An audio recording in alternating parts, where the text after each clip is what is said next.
to the Founders Podcast. On this episode, we had Kaye Symington. Kaye's our old friend, coming back for another episode. She's the founder of a marketing company called Paved with Gold, and it was a really good episode. Yes. We discussed everything from starting up, Yeah, and what it's like to have a co-founder. being a mum and running a business. Yeah. She's got a lot of positive energy, which is great. Yeah, I think it was nice to hear a perspective that I hadn't heard before. Thoroughly enjoyable. Absolutely. I think if you have a business or you're even thinking of starting a business, that you get a lot from Kaye's story and just Kaye's attitude in general. Yeah. So, get started. Enjoy. Just a wee. Such a weird thing, but it's for syncing up the audio. Otherwise, it really sucks trying to edit the video, like getting the wee It's cool. guys lined up. I'm just excited. So thanks for coming in. Welcome. I appreciate that massively. It's a real pleasure. Come back. Okay. Oh, Yeah, because this is Can we say number... that? No, that's fine. No, You're allowed that's to fine. say. Yeah, number 2 You were it here is. before. yeah. Number 2 won't be available. Number 1 won't be available to watch. Yeah, it's Dun, gone, I'm dun, afraid. dun. It's gone. Yeah. Yeah, that one disappeared. For the best. Yeah, absolutely. It was a magnificent podcast. But this one will replace it. Much better version, number 2. So how have you been? Very well. Very Yeah. well. Very busy. 3 days a week working now. 3 days. That's a kind of dream for me. I'd like It to is. I think, do you know, it's hard at first, but then you realise it's a dream for a lot of people. And you're like, why was I doing 90 hours before, you know? Like, Yeah. why was When I you working you 7 realise how days? much you can fit in 3 days. Do you find that you are doing the same amount of work in 3 days Oh, as yeah. you would be in 5? Oh, What are yeah. your hours? What are you working? Depends. Quite flexible. So like 9 till 5. 9 to 5 Yeah. mostly? Or 9 to 6. It just depends. Do you find that, because I sometimes find that when I'm, with the hours that we work, especially since we will work at weekends sometimes, Yeah. that if I'm, say, 3 o'clock comes around and they're like, all right, let's just go for a wee coffee. And then we go for a coffee and we could spend like an hour just sitting, chatting about nothing, not Yeah. actually doing Oh, work. But those things are important as well, though. I think like that's the other thing that you do miss out on. But do you decrease that? I Yeah, take it you like do. you don't take like hour breaks just to have a wee like chat No. with folk. And that's the thing I think that you miss out the most on. But I kind of, as though I'm not working those 2 days, and that I'm quite strict about it because I'm looking after my son. Like I do still like chat to Richard, my business partner, and stuff like that. So I still have those kind of conversations Yeah. where it's a bit more casual. But So I it's kinda not catch as everything. like, you're probably a bit more time conscious about that than you would have a been. bit more careful. And I do sometimes work weekends if Yeah, I've got a still. big project on. Like I'll maybe work a Sunday when my husband's off. Yeah. I don't mind working weekends. I quite like it. Yeah. No emails, just get some stuff done. Yeah. I don't know, if we didn't have staff, like when we before we had people, it was easier to work weekends because it was quiet. Yeah. Like there was no one around in the office, there was no one around in the building, so you could just kind of come in, get the work done, and then go home. Yeah. Whereas during the week, there's just like, week stuff going on. So just to kind of backtrack a little bit Oh, before yeah. we get into Let's that, actually it's like, introduce yeah. Do you mind telling people what it is who you are and what it is that Yeah. you do? So I'm Kaye Symington and I run Paved with Gold. We're a creative marketing agency. We work with makers, product designers to kind of help them go from idea to launch. And what we do is we'll help them with their branding, help them work out how they want to talk about their product. We'll find their customers, create communities. And quite often we do crowdfunding campaigns for them because that kind of neatly packages up all those different things into one kind of like explosive moment into Okay. that. And we also partner a lot with really large organisations. So we're now working with things like Creative Scotland, the Welsh Okay. Government, the Design Council, and an incubator in London called Central Research Laboratory. And what we do is we either take part in existing mentorship programmes and teach them about crowdfunding, or now what we're doing with Creative Scotland is we've just finished running a mentorship programme. Okay. So we took 6 businesses through, some of them with just an idea, some of them hadn't really launched anything, in 6 months through to launch. Okay. So just to, from that, there's 2 things that I wanted to ask. The first one was, would you describe yourself more as a crowdfunding campaign company, or would you say you're more of a marketing organisation? Like if you were going to put yourself into I think we're still a marketing. still a marketing. Still company. marketing. And it's funny because crowdfunding has become a big focus recently. Yeah. And really what happened was in 2016, we became Kickstarter experts. So Kickstarter recognised us as like one of the people in the UK you could go to get advice. And that was a big turning point for us. Like we'd always done crowdfunding before, but then it became like, okay, well, we could do something with this. We got access to a bunch of stats.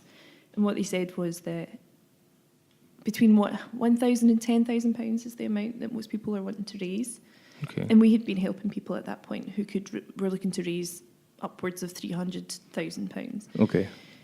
And we just realised there was this massive gap in knowledge for people. There was no support available for people who were looking to raise these smaller amounts. So perhaps they could, in fact, have more potential if they had more support, which is what started the conversation with Creative Scotland. We were kind of like, why are you guys not doing anything for crowdfunding? Yeah. And then they were like, okay, well, what are other people doing? And when we did the research, there was only one other organisation that was actually supporting them. Okay. So how did you got into crowdfunding because you were already kind of doing a little bit of that with existing. Yeah, we'd done it before we even set up Paved with Gold. We'd done it for products within an agency that we'd worked in. Richard, Is that pre-Kickstarter? Is that like it was 2012, so 2011, 2012, so right at the beginning. Okay. So Kickstarter started in 2009. Yeah, 2009. 2009, It was their 10-year birthday. So kind of when it was starting to build up momentum, but they hadn't launched the European version of it yet. It was still US only. And was it initially was there kind of like an idea behind what you were looking to achieve, or was it just kind of unfolded to be like, all right, so we're really good at this Kickstarter business, like we're actually really good at doing this, Paved with Gold, that's kind of what the plan is. And then you found this kind of gap of people trying to find funding that was in the £1,000 to £10,000 mark, and that's where you kind of fitted yourself in, or? Well, our passion was about launching products. Okay. It wasn't necessarily about crowdfunding. Richard, my business Okay. partner, he was really into crowdfunding. So he, so while we were together at Mint Digital, we had launched products within the agency, and he moved on to another large organisation called Made by Many, and did a crowdfunding campaign for them. And then, so that was what he was really excited about. And then as Paved with Gold was growing, what my passion was like about organisational, like building things from the ground up, making sure that people had considered branding, making sure they considered community and audience before. Okay. All of those things fit into crowdfunding. So I started to get more and more crowdfunding inquiries, so it made sense to work with Richard, and he's just amazing. I couldn't do it without him, basically. But he sort of to help develop that side of things, and I think that's really how it's grown. So the way that we approach it is it's more like a product launch. We're not interested in we're not interested in the organisations that just want to make millions and millions of pounds without any basis or thought behind it. Okay. We'd probably more fool us, but we're more interested in like building something exciting and new and that has people first. So you're kind of looking at it from the perspective of what a marketing agency would look at anyway, but with the goal of maybe taking it to Kickstarter to raising some funding to be able to get. Yeah. So how is that the way that people that people launch products now is on? Because I have no idea. I've never. Well, it depends on the product. It might not be the right platform. It might be that you find that the audience isn't there, that it's better to have traditional funding. But what we say is that crowdfunding kind of gives you the validation to move on to the next stage of funding. So say you did want to get angel investment, or you did want to go for more traditional funding, like Creative Scotland or government funding. Yeah. It's nice to be able to say, look, we've got 1,000 people who have not only said that they will support us, but they've put money behind it. So it provides validation for your product as well. But again, it just depends on what the product is. And I think that's something that we're really clear on, is not everything should be crowdfunded. Just because you can doesn't mean you should. Yeah. It's very time consuming. Do you I mean, obviously, there's a whole. The only thing I ever see about crowdfunding is the negative press. 'Cause Yeah. that tends to be what, if you're not in that industry or you're not super aware of it, like you just see the kind of negative aspect of it, and that's like people leaving with the money and not actually investing it. So I think from how you're describing about it is looking at the people behind the company and their seriousness and how invested they are. And I think that like all these things, the approaching somebody like you obviously shows that they're serious about their goals and that they're serious about actually achieving it. I don't know. I mean, we speak to a lot of people who speak about doing crowdfunding, and I think the thing that I struggle with the most when it comes to that is what would you take somebody through to say yes, you should crowdfund this, or no, like go down a different route? Mm-hmm. So I look at who their audience are. I mean, that's always number one question of anything, really, but we always look at who their audience are. If they're not on a crowdfunding platform, it might be really difficult for them to raise the funds. Okay. It might be worthwhile thinking about what their goal amount is. Okay. It could be something that's small. Maybe they can bring enough of an audience to it themselves. Is it innovative? Is there a new story behind it? Is there an angle that we can take that's different? Yeah. And it just also depends on kind of the how quickly can you show it. Like the platform of crowdfunding is you've got to be really quick. You've got to quickly explain. It's like kind of like having that elevator pitch type thing. You've got to quickly explain what it is that you're doing, why people should support you to do it. And if you can't do that within 2 minutes, it's probably not the platform to do it. And to be honest, you probably start to want to work towards doing that anyway. Yeah. But yeah, it's like it is interesting because as we go on, I think we're getting more and more adept at spotting things that like instantly we'll read it and be like, that's not going to work, or it's not for us. Yeah. Which has been, I mean, it's 5 years. 5 years. Yeah, we've been doing this for. So it's quite a milestone. 5 years. Yeah, 5 years at the end of this year. I just worked that out. What was the so you and your business partner worked at another agency before. What was the point that you decided that you wanted to do it on your own? Well, they were quite a large agency. At the point that we were working with them, they had 40 employees, and they'd split the agency in half. We'd worked on a project that had been sold off. It was called Stickygram, and it went to Moonpig.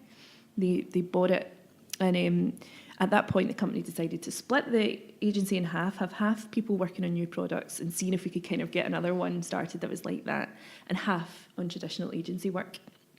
And it was just kind of like a sort of innovation. I can't even think what the word, like a kind of factory. Okay. Almost like we were trying to come up with loads of ideas. Richard and I he was head of product, I was head of digital, head of marketing, can't speak. And we just had to quickly find the audience, validate it. If it wasn't going to, like, we'd know within a few weeks if it was going to work. Okay. And then we'd shut it down. I mean, I think like we launched something like 36 products or something like that. Okay, wow. But that would be a landing page, an idea. It was a case of just kind of trying to sell it to people to see what we got out of it. And I think that was quite exhausting. And I think we came out of it both with a really clear idea of the kind of products that we wanted to work on. And we knew that there was, out of all those, it was the ones that had started with a passionate founder, people who really cared about what it was, the idea that they had brought to the table. And that was the kind of people that we wanted to work with. Yeah. And Richard had moved on. And when he moved on, I thought that was my opportunity. Without him, it didn't make sense. Yeah. So that was my opportunity to go freelance. It wasn't my dream necessarily to start an agency. Well, we're not really an agency, but to start Paved with Gold. But it's been the best thing. Yeah. It's there's a huge difference. I think that's one of the things that we don't speak to people about as often as we maybe I would want to, is like that step between going from a paid salary, like having a recurrent income, to going out on your own is a really difficult transition to make, because you're relying entirely on yourself or the people that you're working with to be able to afford life. Completely. And I think for the first 6 months, I had such imposter syndrome everywhere I went. Yeah. Like every time I was Like I kind of hadn't worked out the flow of it yet. I was kind of half working in house places. I was like doing a couple days there, trying to integrate with teams how I work. Yeah. And then just being completely paranoid that I wasn't ever doing enough. But Yeah. it took me a long time to realise that people employ you to do the task that they've given you. Yeah. And my way of working always was to do more and more and more. Yeah. Yeah. And that was what made me comfortable. But it's been great for me personally to actually stop and be like, I'm just going to do a really good job of these 3 tasks that you've got me to do, Yeah. rather than try and do 10 to make sure that you really like me. Yeah. But that's a really liberating feeling as well, to like be able to just focus on something, like not have like because that's, I don't know if it's still the same for yourself now that you're a bit like you're into your business a little bit a bit longer, is that you become a little bit jack of all trades in some ways. Oh, like you have totally. to be able to do all the things that you originally started the business to be able to do, but then you've got people management, you've got your books, your finances, cash flow, everything that, Yeah. to be honest with you, most people don't ever think about. No. That you just all of a sudden now need to be able to Yeah. know how to do competently. Yeah. Every Well, turn. I think I've kind of cheated a little bit in that we've never hired anyone, in that we work with freelancers, so they're in charge Yeah. of their own business. Yeah. And so that was like my kind of like, I'm not comfortable with that yet. Yeah. I'm quite happy for you to just kind of keep in control of your thing and we'll do our thing. And that works. You find I that mean, to be... It is amazing. It's worked for us, especially. I took time out last year, Yeah. and I felt like I could take 4 months off without worrying that people were relying on me for work, because Yeah. I'm the kind of like go out and get business. What happens if that person's not there? Luckily, it wasn't an issue, but like Yeah. I think I would have found it a lot harder. And Richard's about to go off on paternity leave. Okay. And the same issue, but it's fine because we can scale up and scale down as the work requires and as our lives require, which has kind of always been the goal. That's an interesting question in itself about going down the route of hiring people and building up a 10, 20 man, 30 man, 30 person agency, or going down the route of freelancing. Yeah. So bringing people in as and when you need, because we find sometimes that we have still a very small team, so people have always got something to do, but I know that even right now, management of those people's time and making sure that there's something of value in their time to be doing isn't always the easiest thing in the world. No, I can't even imagine how hard that would be. And I think that's why Mint started their kind of in-house product business, because it was kind of to fill the downtime. And it was a way of making money in the downtime as well, because they had customers. But I wouldn't recommend it for everyone. It's a lot of work. And have you found that if you find good people, that they tend to be fairly reliable? Absolutely. I mean, the people that we work with, our freelancers, I have either worked with in the past, but all of them we have now worked with on and off over the last 5 years. So they're not like new. I think the graphic designer that we're currently working with, we've now worked with over the last 2 years. We've got people in common. I think, again, you look for people who come to the same approach to their work as you do. Yeah. And they're all passionate about their business. They would never work on something that they didn't care about. So. Okay. So, I mean, it's one of those things that when people are starting out, do they look to hire somebody, or do they look to try and find a network of people that they can rely on? Because when we started out, that's something that we didn't do to the best of our ability. I don't think was search for people that we could rely on to do the work. We it was as and when we needed, rather than trying to build that out initially. Yeah. And I think that's something that we, in retrospect, could probably have done a little bit better. Is look at, all right, so as a company, we're going to need this talent pool. Yeah. Who is it that we can work with in collaboration, rather than kind of reactively working. I mean, you can never, in retrospect, it's always very easy to criticise the approach you took on it. Our approach was that though. It was like we had, so say a client would come to us and we'd be like, okay, these are all the things that we think that you need. They would say, yes, we agree, we need those things. And then we would make sure that we had everyone available for them to use. We didn't always have a graphic designer. Kim, who did our design for our website, and a lot of the work that we did up until last year, and he got a full-time job. That's actually the most risk. Yeah. Is that people might get another An actual job, yeah.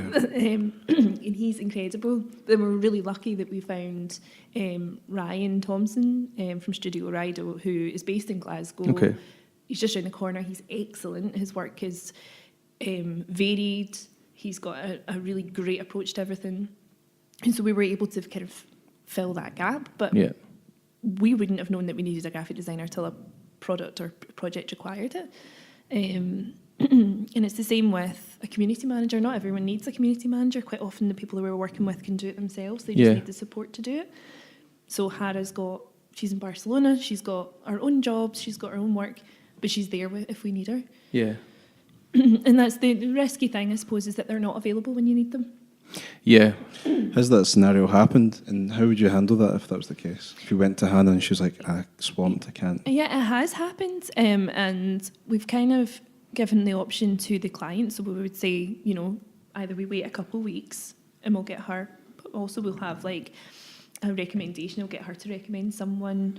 It's happened rarely. I think we usually have enough notice on projects that we can fit it in. Yeah. Or I will take over and do it until she can. Like you said, jack of all trades. Yeah, you just kind of figure that out. So I can do it. That's like what I used to do at community management. So, so that sort of thing. Obviously, I wouldn't step in and do graphic design. Yeah. Sorry, it's a stick man. If somebody was starting out and they were thinking, okay, I've got this product or this app idea or this company idea, regardless of whether or not they took it to crowdfunding, as somebody who works with businesses day in and day out who are kind of in that, either in the initial phases or looking to kind of raise their profile, what's the most important thing for people, in your opinion, to have down or to be really comfortable with? Because I've got my opinion on what that is. Oh, interesting. I'm not sure, Nana, do you have a... I think so, yeah. Okay, on 3, 1. Oh, no. I was like, no. I'm not concise. Which is actually, ironically, one of the things that I think you need. Like, someone comes to me with an idea and they're like bustling with it. They're like, I want to do something with this. Yeah. The one thing that I get them to do is like narrow it right down. Like, who's it for? Yeah. Why do you want to do it? And like, what is it? Yeah. Those 3 things. But quite often the who's it for, again, is just for me the most important. Like, if you don't understand who's going to use it, then you really need to work on that. Yeah. You want to go next, or no? You go next. So I used to have a digital product, oh, really? like an app, a startup prior to another life. And it totally died in its arse. And I think from that experience, in my experience, the most important thing is what you just said, is like, actually go test this with people to see if this is what they want. Yeah. Because even in your little bubble, you might have 15 or 20 people that all want you to do well, so they'll help you get there, or they'll back you. Yeah. But it's not until you take that out there and test it with the market do you know if that's a good product or not. Totally. So I would like fail fast, essentially, or go out there and test it out. But also not even just like, you're going to laugh at this. So on my, using my Mondays and Tuesdays off wisely, I was watching daytime TV yesterday. What were you watching?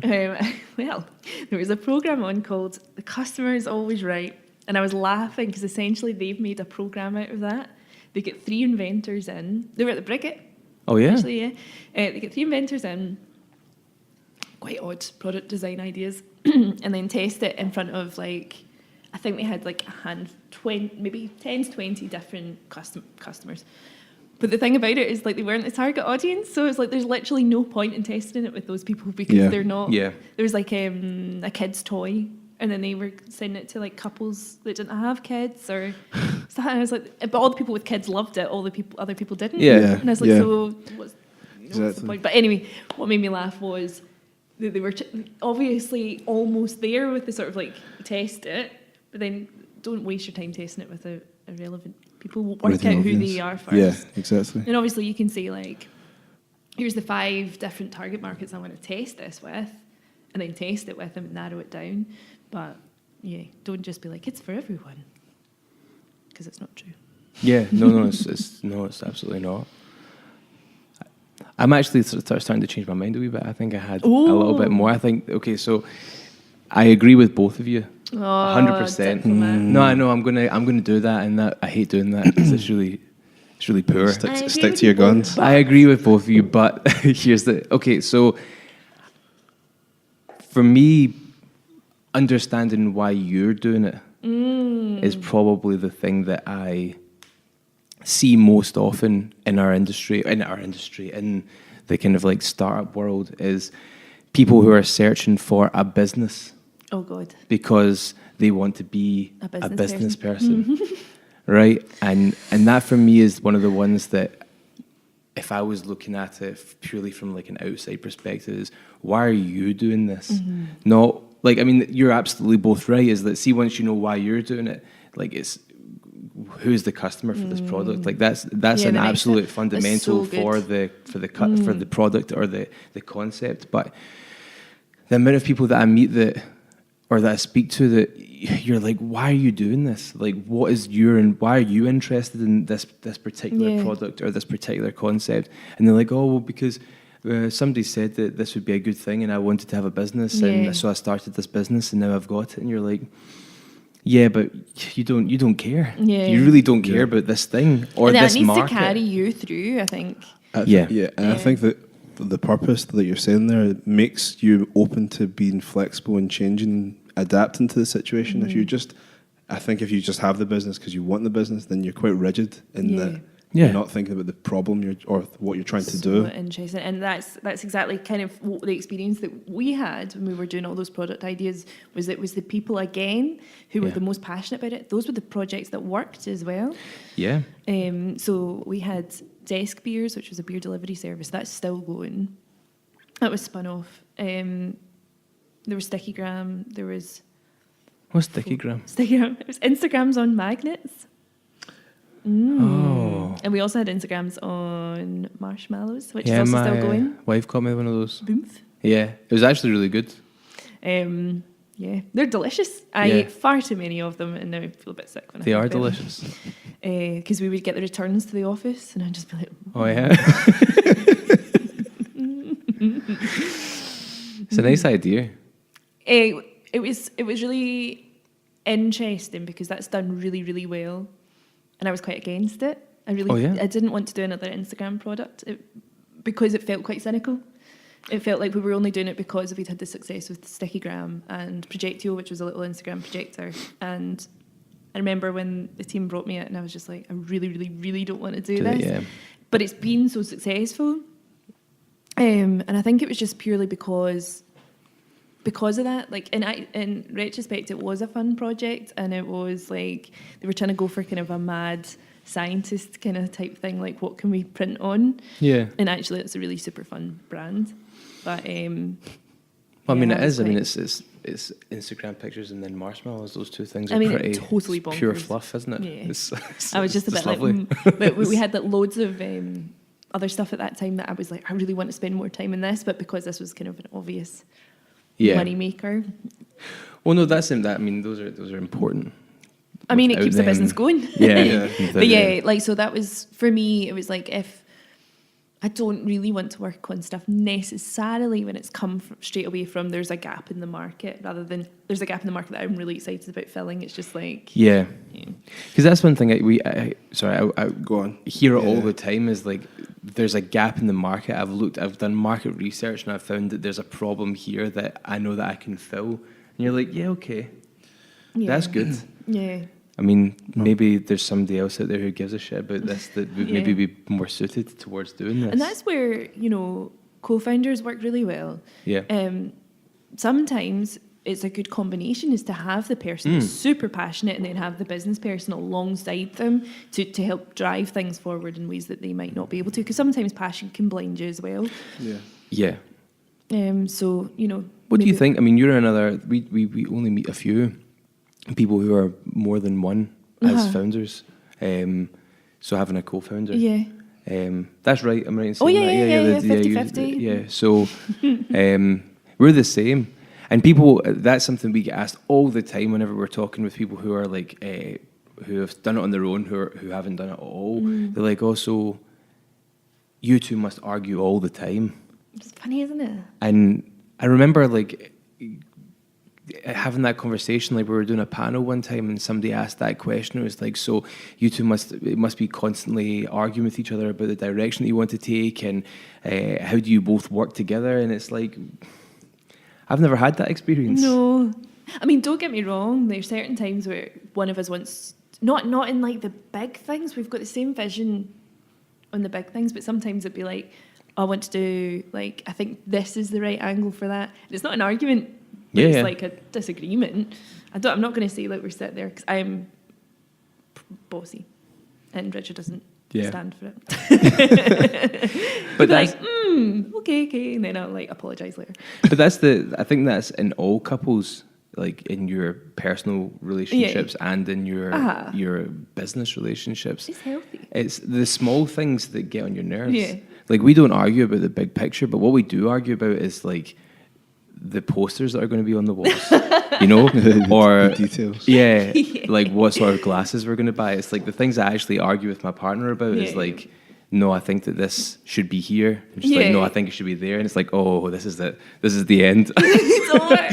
Just no, I mean, no, I think I genuinely don't think Paved with Gold would be Paved with Gold without Richard. It wouldn't be. It just wouldn't be. He has supported me, and I've supported him. Like, for the last 5 years, I couldn't do without him. And actually, I'm really dreading him taking his paternity leave. Yeah.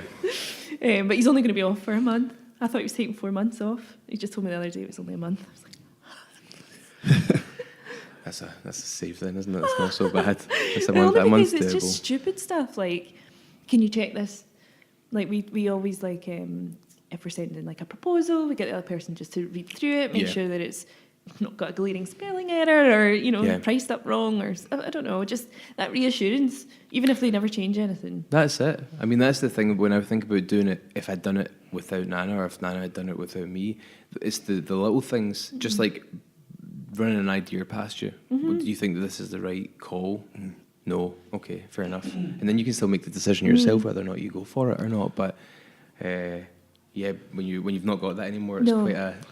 Oh God, it's just scary. Yeah, I think it gives you double the resilience as well, because if one person's shitting bricks, then the other person can reassure them. One person's unwell, like just to have that. I feel like it's been much healthier for both of us that we've always had someone that's like, it's okay, go home. Like, even just to tell you to go home, take the afternoon off.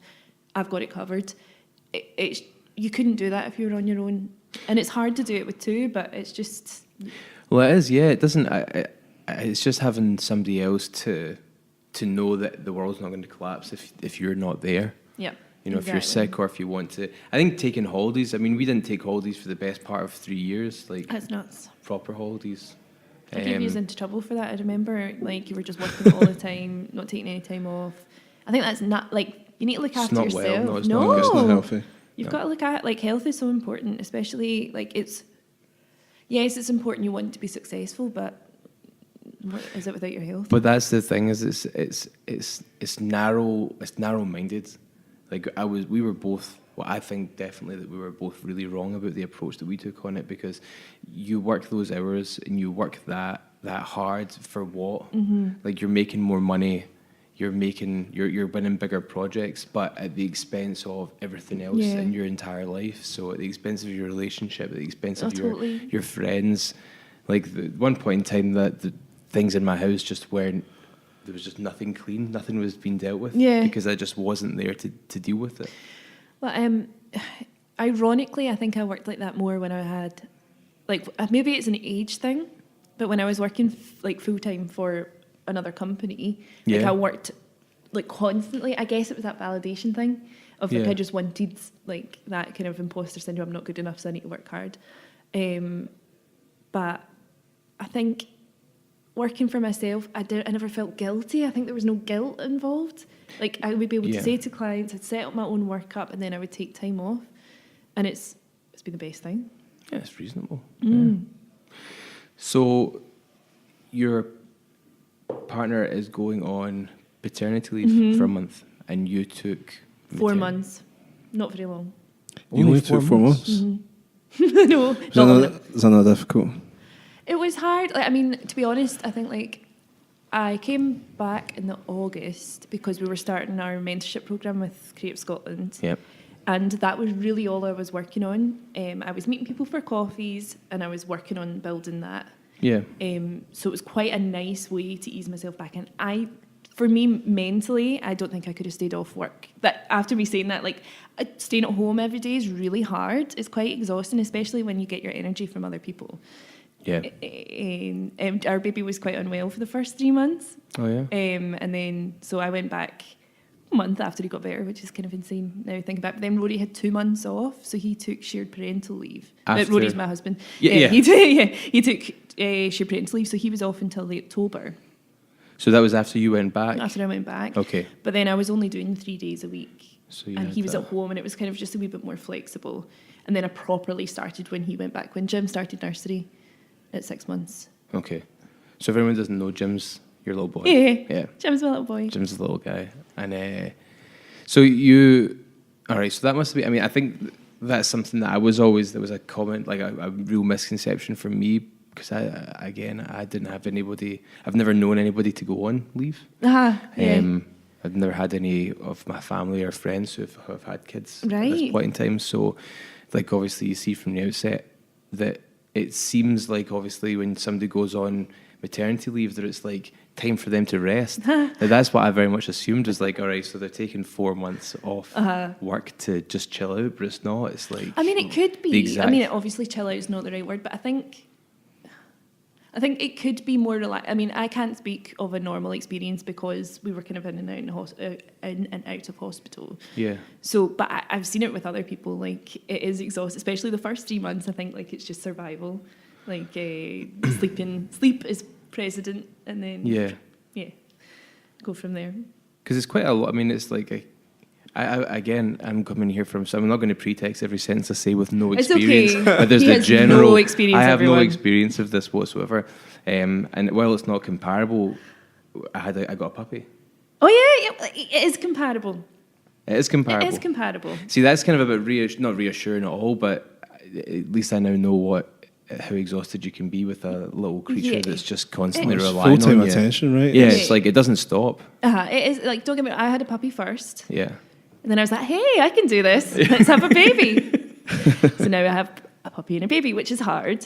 Don't get me wrong, it is hard.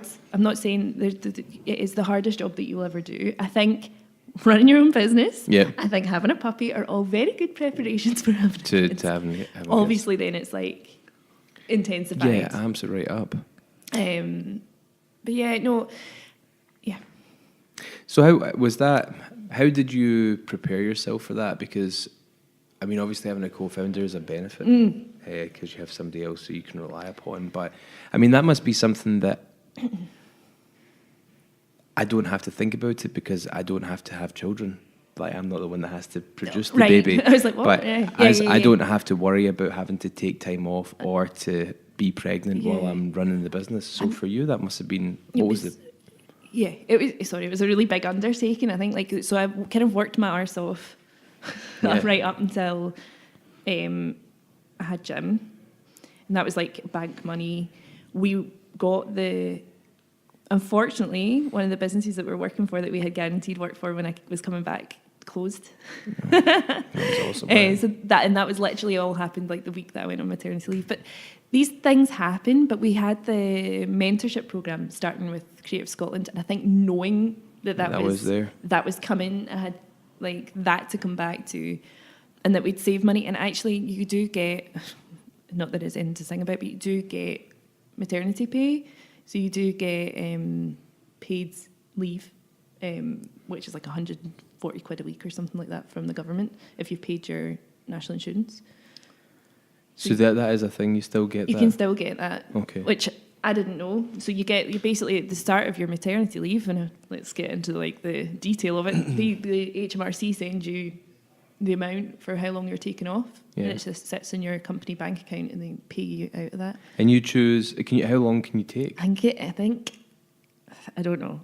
I think it's 9 months, but 9 I'm not sure. months. Don't quote me on that. I'm not sure how it works. They were really great. Who set it up for me? My accountants did it all for me. Okay. I work with Crunch Accounting. They're Crunch great. Accounting. They're just like Accounting an online thing. Oh yeah. Yeah, they're great. So they do it for me. And they just do. We'll have a conversation. Yeah. About that another time then. I could give you a friend code. I don't know what you're asking, Matt. You're getting 2 weeks off, and that's it. Yeah, I'm not getting any. No, obviously it is That's for right. like paternity leave. You Yeah. only get 2 weeks. But then you can choose shared parental No, leave you're if you've joking. set Right? What's up. that? I mean, I know, right? I only get 2 weeks. You get 2 weeks. It's crap. Really crap. But I know I didn't, push it out, but it kind of helped. I want to be around. Yeah. I want to be around when I it know. comes out. Yeah. No. Well, what Rory did was he had 2 weeks. He had 2 weeks off, 2 weeks holiday, and then he was off sick, and then he's 2 months parental leave. But that's different. So I had to give up, like my So what you entitlement. get, and then you give it to share him. it, literally is shared it, is parental it leave. for per family then? Per couple, yeah. Oh, But you've got to right. sort it out with your work. I don't know how that works for self-employed. I guess an accountant would do that. Yeah. Sorry, guys, this is like super detailed. No, that's I think exactly. it's No, really I think helpful. that's Yeah, that's the thing that I wanted to know because Yeah. that's a. It's you speak to an accountant about it and they will sort it out for you. But that's like that surprised me. I mean, it was enough to pay the rent. It was good. Because I think that's the thing that it worries me about all of this. Like, I know it's already complicated enough to figure out what you're entitled to and what you can do if you have like a job where there's a company that's set it all up and they're all like they're tied up with their own accounts and everyone that's just handled for you more or less to Yeah, an yeah, extent. But is there a support network out there for people who are doing what we've done and either? I mean, No, I feel sometimes it's a bit of one of those catch-22s for me as a man asking that question because I'm kind of like, what do I get? But I'm, at the you've same got to time, like, ask. I do want to have, I want to be involved in I my think kids' that's life as really much as possible. important, and I think it's for maternity rights and for mothers' rights. We need to have fathers' rights to sit alongside it because Yeah. otherwise, in order for me to go back to work, I need to have someone, doesn't need to be a dad, but a Yeah, partner somebody. and carer who can take on that responsibility. And if those rights are not equal, if it's only the person who gave birth that gets that time off, or it just is, it's not going to work. But I mean, the tides are turning. I mean, everyone was really shocked when he took shared parental leave. I only know 2 dads that have done it, and I don't know why. It's amazing. I think there's a lot of there's a stigma around it. There is for women in particular, but for men as no, well. you're right. There's like a stigma of you're going to be taking 6, 4, 9 months, whatever it is, out of your profession, Yeah. and then you return back, maybe Yeah. if you decide to do so. And I guess it's like for a guy, it's like why would you take that Yeah. time off? Why? And where is it?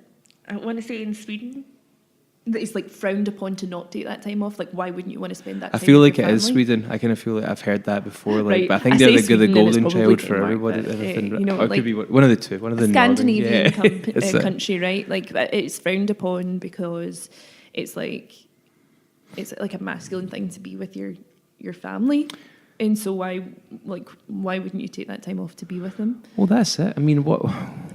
Why wouldn't you? I think the problem comes from if you take, so you've got a high flying career as a lawyer or accountant or something like that, and you take that time out of the firm, and I think this bias works against women and men. Like you've taken time out of work, and then they're probably going to use that against you in some way. In See, terms that's of awful. if you're going to move into another position, it's like, well, how hard does he or she work? Because maybe not in the No, case I of get mothers, what but in you're saying. fathers, it's like you took 2 months out of the firm when we needed you. But that's something that we It's need a to change cultural culturally. issue. Yeah, Yeah, it's like you definitely. So can't. there's an amazing organisation called Pregnant and Screwed, and it's about maternity and That's kind a of- risky Google search, that. it's great. What a great name! And the idea is that it's maternity rights. So quite often people return to work to find that their job doesn't exist anymore. Yeah. They're being made redundant. Oh, yeah? While they're on maternity leave. They're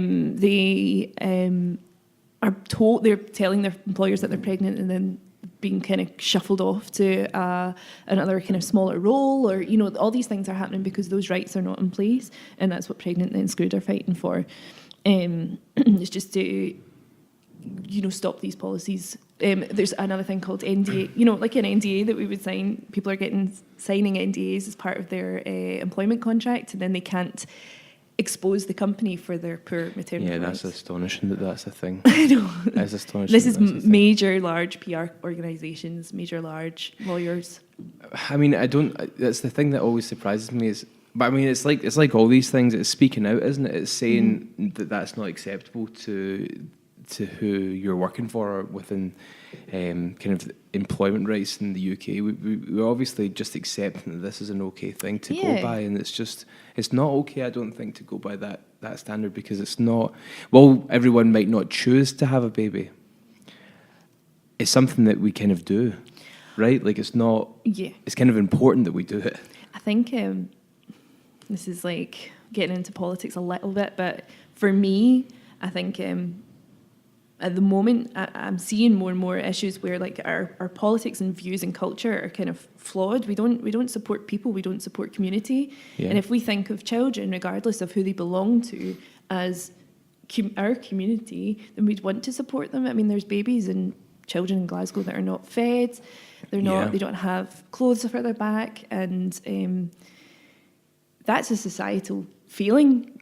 Absolutely. And we're sitting here with our nice coffees and stuff like that, and the gap is huge. It's massive, yeah. And I don't know. I don't have the solution to fix it, but I do think it comes back to we don't think about people. We just think about our success factors are a bit broken. It's the same with the environment. If money wasn't this is me just rambling now, but if money wasn't the incentive for everyone, then actually, if it was like reducing carbon, if that was like the like success metric, or having X amount of kids in education, or thinking about things like that as a success metric, and just wiping out like money from the situation, I think like we would all be a lot happier and healthier. No, I think that you're absolutely right, but it's a case of, alongside that, it's very much a case of we don't have a government, and I think we have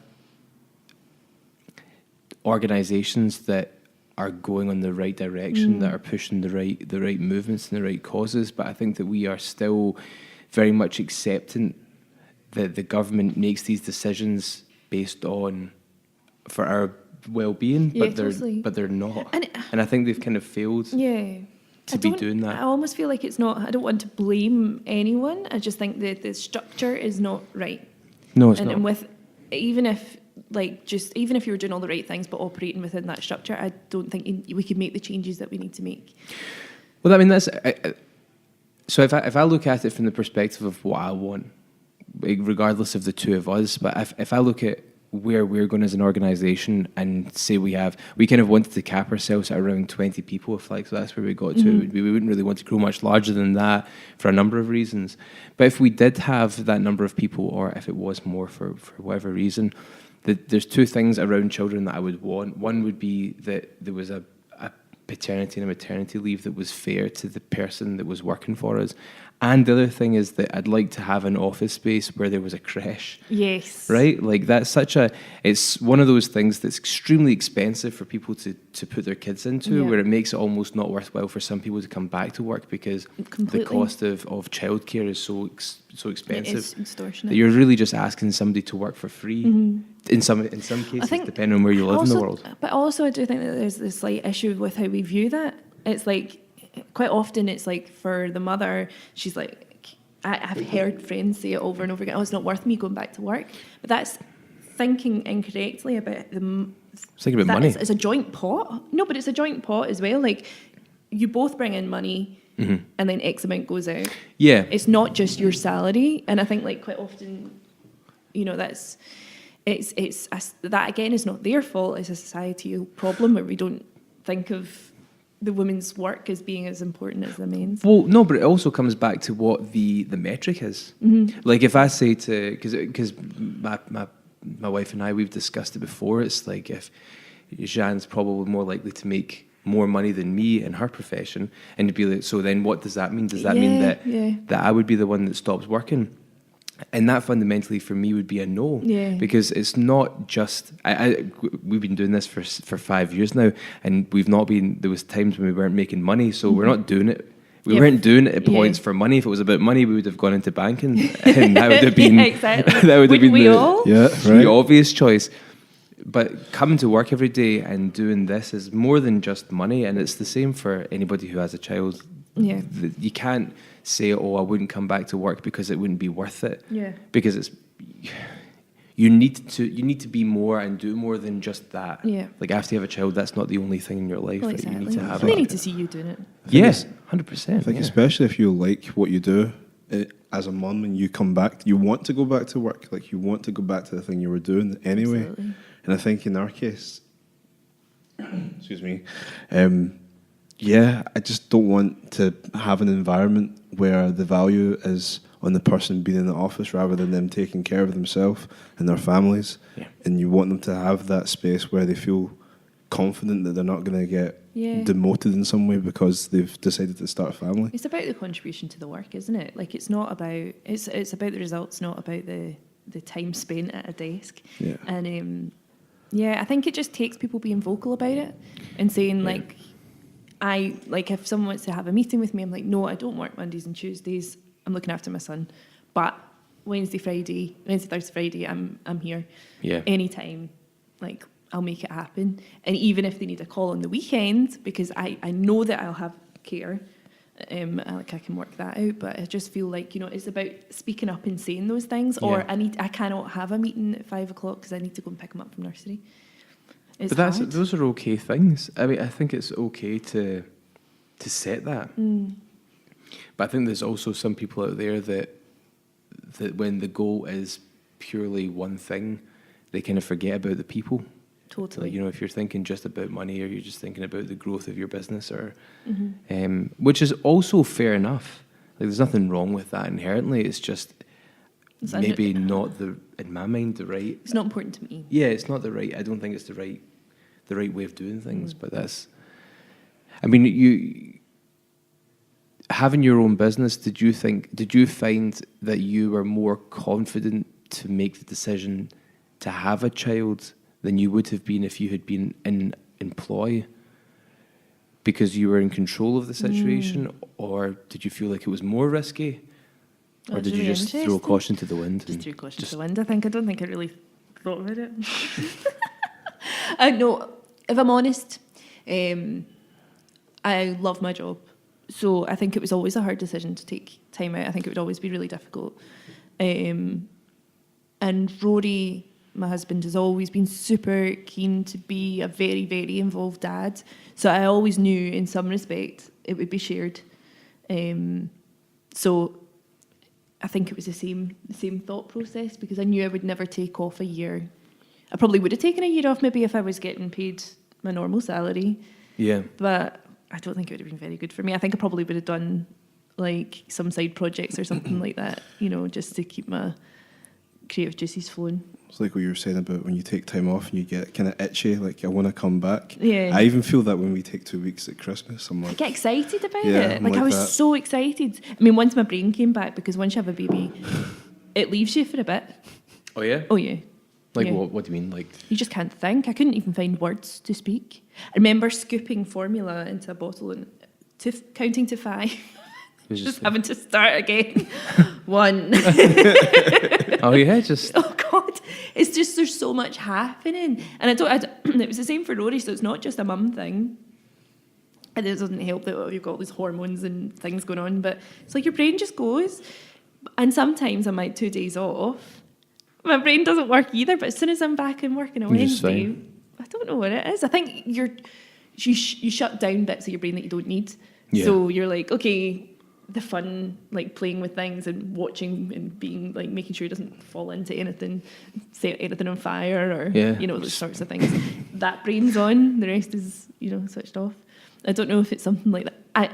But your brain does change, like scientifically. If you were to look it up, look at a brain of like a mum, a woman before she was pregnant and while pregnant, and then after. Oh yeah. The brain changes. Just different. They do CT scans. It was really interesting. Why? Do you know why? Is it for that reason?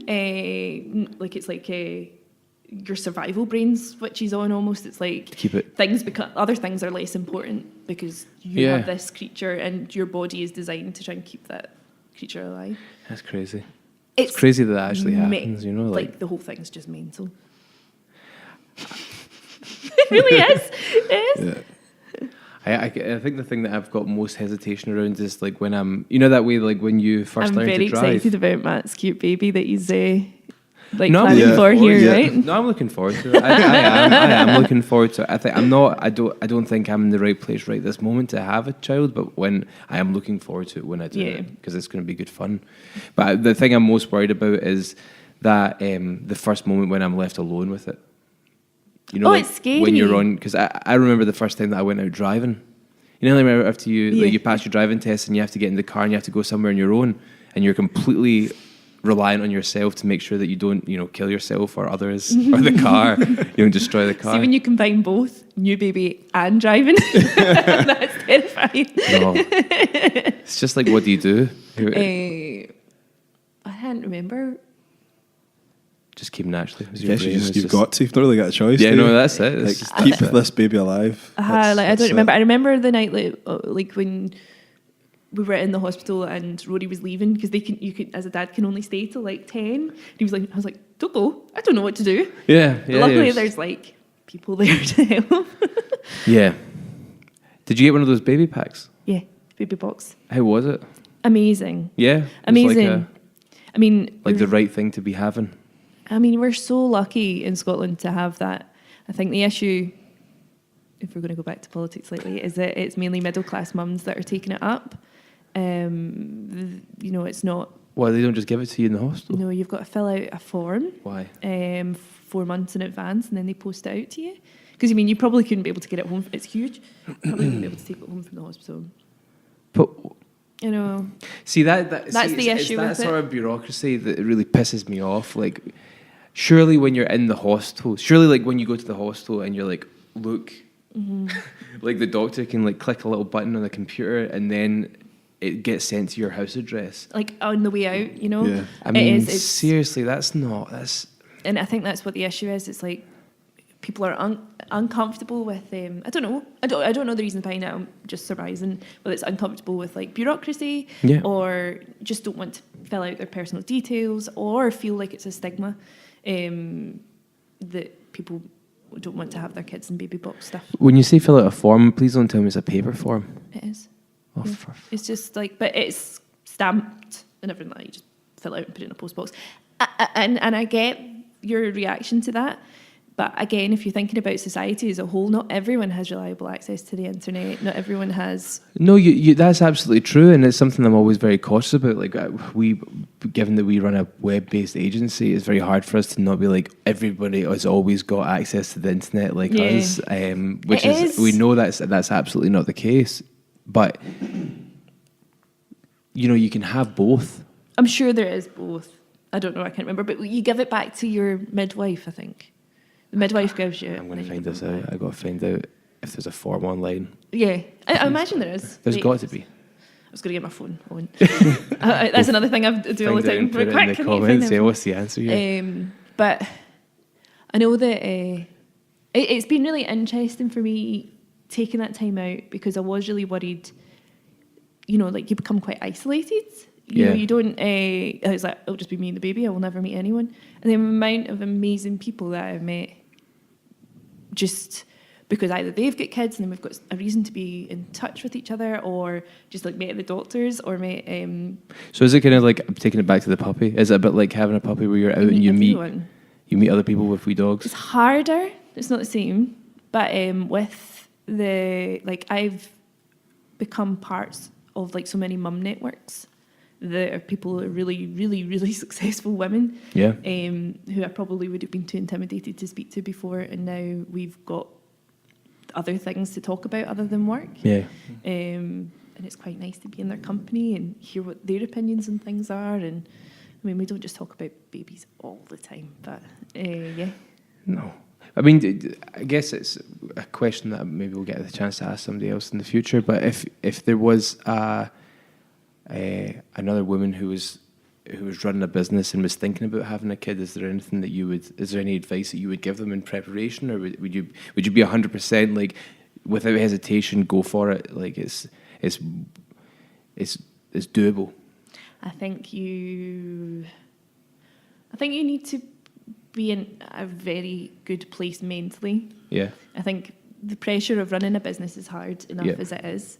I think the changes of having a baby is really difficult. Yeah. I think you've got to be in a position to look after yourself and them, but look after yourself first. Like, I think that would be my biggest thing, is just make sure that you're healthy. Because it's hard. Yeah. It's wonderful, but it's hard. Yeah. So we're fast approaching an hour here. So just quick fire round.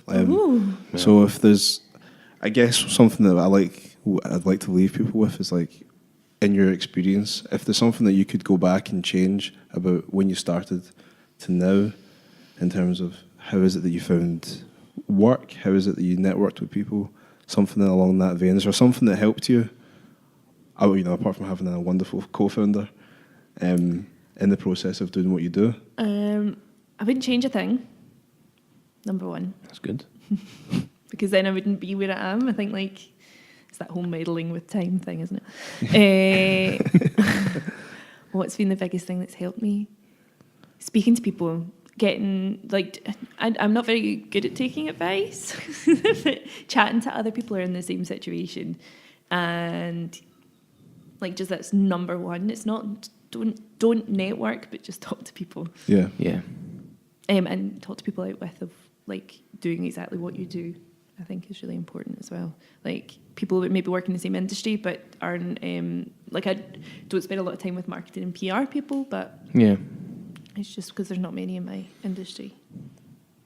Okay, I think that's good advice, because it's one thing that people, as soon as they become business owners, they start acting like business owners and they forget that they're just human beings talking to other human beings. That can be all too often the case. So if people were, I'm going to go back to the mum thing, because it's a query of mine throughout this whole thing. But is there any networks that you are aware of that you would recommend somebody going and looking at? I mean, obviously you mentioned Pregnant and Screwed. Definitely. I mean, if nothing else, there's it's not all about. They talk about mental health. They talk about work. They talk about just life. So while it's they're a sort of change organisation. They're really good. The other thing is just actually, do you know what really surprised me? Yeah. Libraries. Right? Oh yeah. They do all these kind of kids stuff, and it's the one time that you get to go out. Everyone sings songs, and you just go and you just chat to other mums. And it sounds like a year ago, I was like, that sounds awful. But it's been a real lovely thing, and I think it's amazing that there's this thing, a library which I never spend any time in, and I spend an hour a week. Oh yeah, well, that's cool. So while that's not a fancy network, it's it's an important one that's kind of overlooked. Okay. And everyone else, it's WhatsApp, just loads of WhatsApp groups, but they tend to come you'll meet someone and then they'll tell you about it. So that kind of happens naturally. Society. Yeah, that's it. There's a secret society of WhatsApp mums. WhatsApp mums. Yeah. So if people were looking to find you or to see what you do, how could they do that? If you go to pavedwithgold.co, or Twitter, pavedwgold, and Instagram, pavedwithgold. Superb. Thank you so much for coming on. Real pleasure, honestly. Thank you for having me.